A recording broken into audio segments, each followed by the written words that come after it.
While 14 Security Council members voted in favor of this latest ceasefire resolution, the United States voted against it.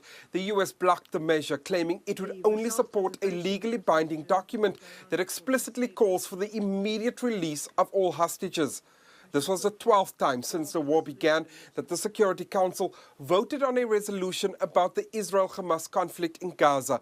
Only 4 have been passed. Are Palestinian lives not worth saving? Or does Israel have a license to kill? 14 months, and we are still debating if a genocide must be stopped. There's no justification whatsoever for vetoing a resolution trying to stop atrocities. No justification for that. One day someone will dig up these meetings, the records of them, will see us pleading for the lives of our people over and over and over and over again. And they will try to understand why our calls were not heeded. Israel thanked the United States for vetoing the resolution.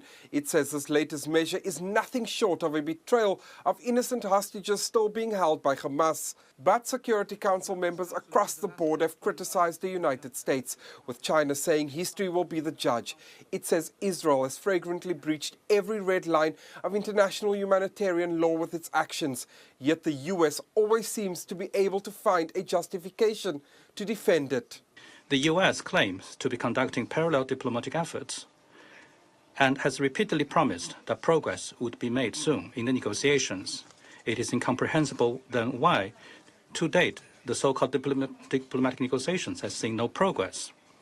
Why is Israel allowed to continue its military operations while consistently putting forth new conditions for negotiations?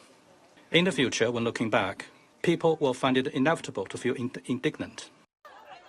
The United Nations reports that people in northern Gaza are facing diminishing conditions for survival. It says attempts to deliver humanitarian aid to the area have either been denied or impeded, leaving millions on the brink of starvation.